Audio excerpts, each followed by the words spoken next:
Hello, my friends, and welcome to this new lesson. You will need your textbook, notebook, and a pen. So, today we are going to see a grammar lesson. It's about the present perfect and can for request. Good.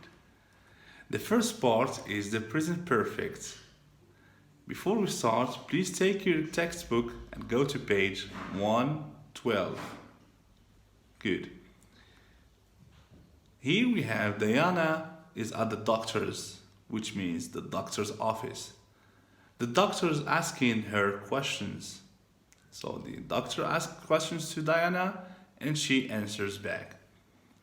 So you read this dialogue between the doctor and Diana. Okay, take your time, pause the video, and read the whole dialogue. Good. Now, the first part again in the present perfect is form. The form. How can we write a sentence with the present perfect? As we have seen always, any verb or in any tense we have three forms: affirmative, negative, and interrogative. Very good. So in the present perfect, we have the subject or the person and have or has and the past participle. I know that this is the first time you hear the past participle. If you don't know what is a past participle, please go to page 133. It's in the back of your book. Good. In this page, you have the infinitive of some verbs or the present form. And in the second place, you have the simple past. And in the last column, you have the past participle. This is the past participle. Good. Now, if you don't find a verb in this list, it means that the verb finishes with ed. Yes. If you are looking for a verb for the past participle of a verb and it's not here on page 133, you should add ed to the end of the verb. Yes, and this is the correct form. Very good. The next form, or before we move to the next form, we have here an example from the dialogue. I have had. I have had. So it's a affirmative form because we have the subject I. Have or has? Yes, we have. And past participle had. Now if we look in the list of page 133, we will find that had is the past participle of the verb to have. Good. Now we move to the next form, which is the negative. The negative is very similar to the affirmative, except that we have between have and has and the past participle, we have not or an apostrophe T at the end of have or has. So it's a negative. Very good.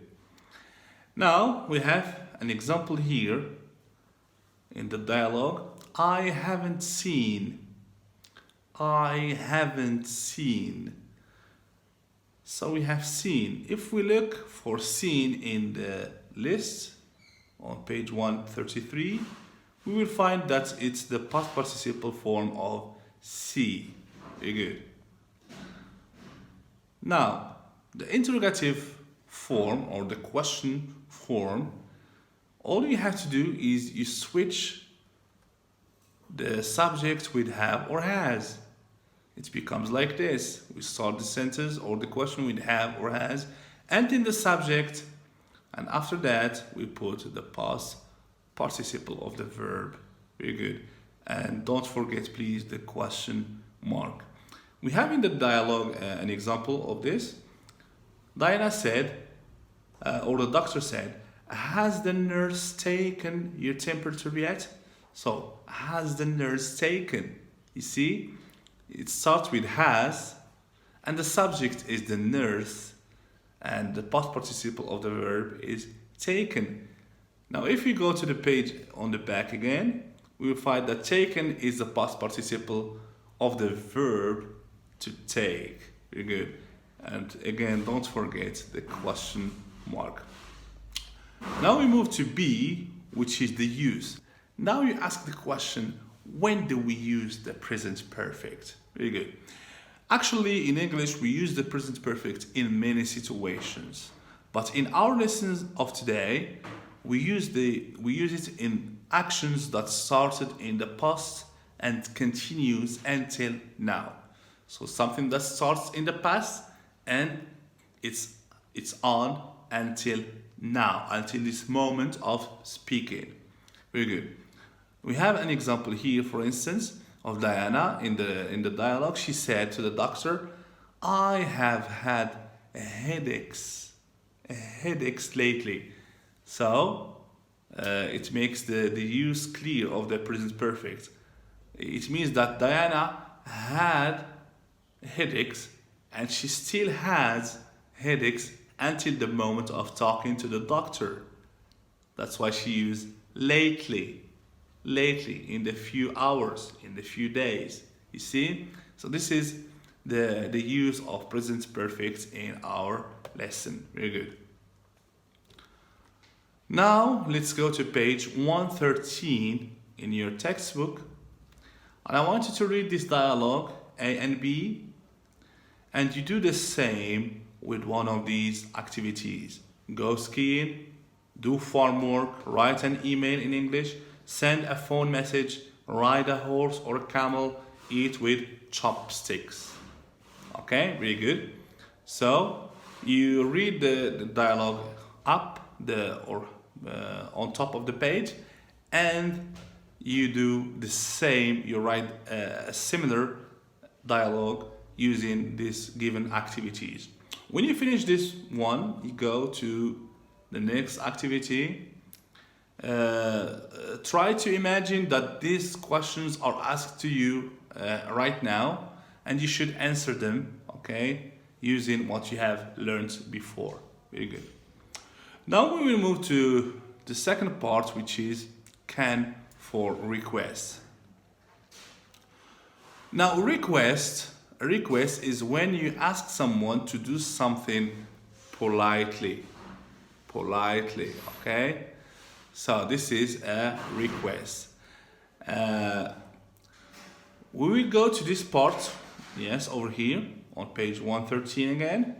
Study these sentences. So we have the pharmacist and the customer, and we have Beth and Hamid. They both ask questions using the word can. Can I have your prescription? Can I use your computer? You see? But the answers are different. The customer said, sure, okay? But Hamid said, I'm afraid you can't. I'm afraid, okay?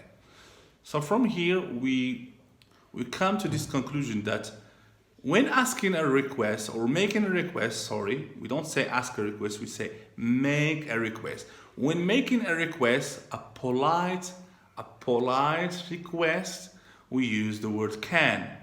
Yes.